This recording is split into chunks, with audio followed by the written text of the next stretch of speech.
बहुत अच्छा सवाल है भाई का। कहते हैं कि जो जो कहा है कि मजबूरी में दो नमाजों को जमा कर सकते हैं, तो ये किस किस्म की मजबूरी है और इसमें बेहतर तरीक़ाकार क्या होगा। देखें, मुस्लिम शरीफ की हदीस है, मुस्लिम शरीफ की हदीस है कि नबी अलैहिस्सलाम ने एक बार ज़ोहर और असर की नमाजों को मदीना में रहते हुए जमा किया और मगरिब और इशा की नमाजों को मदीना में रहते हुए जमा किया, जबकि उस मौका पे बारिश भी नहीं थी, दुश्मन का कोई खौफ खतरा भी नहीं था और ज़ाहिर है कि सफर भी नहीं था क्योंकि मदीना में थे। तो ये हदीस बयान करने वाले साहबी का नाम क्या है भला, कौन बताएगा आप में से? ये हदीस बयान करने वाले साहबी कौन है जी? अभी साहबी का नाम लिया मैंने, खुद अभी बताया आपको, अभी साहबी का नाम मैंने बताया आपको, अभी अभी अभी 1 मिनट पूरा नहीं हुआ। अब्दुल्लाह इब्न अब्बास, क्या नाम है?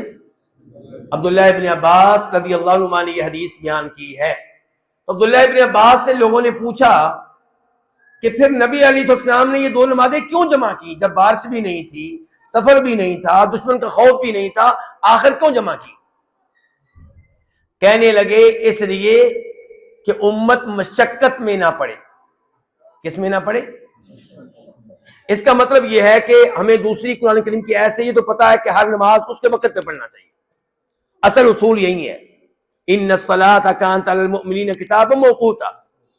लेकिन जब कभी ऐसी सूरत हाल पैदा हो जाए कि दो नमाजों को अपने अपने वक्त पे पढ़ने से आप इंतहाई मुशक्कत में वाक़े हो रहे हो, तब दो नमाजों को जमा करना जायज हो जाएगा।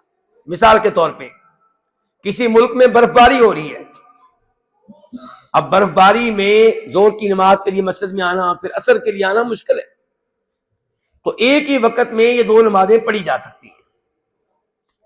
एक बच्चा है, उसका एंट्री टेस्ट है, फर्ज कर लें मेडिकल के लिए, और वो शुरू होगा इम्तिहान 11 बजे सुबह और फारिग होगा 4:30 बजे। अब आप क्या फतवा देंगे उसको? जोर की नमाज के बारे में क्या फतवा देंगे आप उसको? आप कहेंगे कि आप जोर की नमाज को आप असर के साथ जमा कर लें। दूसरा बच्चा है, वो कहता है कि मेरा एंट्री टेस्ट शुरू होगा 4 बजे। कितने बजे? 4 बजे, और मुझे बाहर निकलने का मौका मिलेगा कहीं 7 बजे। अब इसको आप क्या फतवा देंगे?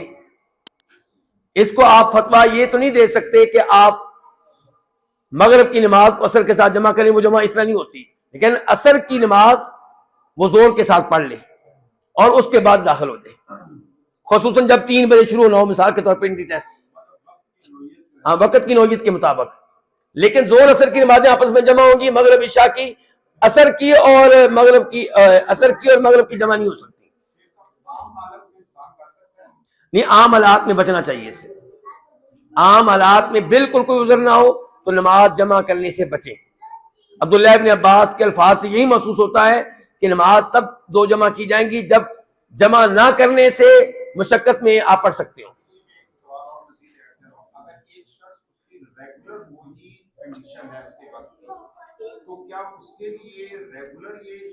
जी, अगर वाकई उसकी रेगुलर मजबूरी है, कोई रोजाना की मजबूरी है, तो फिर रोजाना जायज हो जाएगा। लेकिन कोशिश करिए कि अपनी जॉब को तब्दील करे, कोई ऐसी जॉब ढूंढे, कोई ऐसा जिसमें हर नमाज अपने वक्त पे पढ़ी जाए। लेकिन जब तक मजबूरी मौजूद है जमा कर सकता है।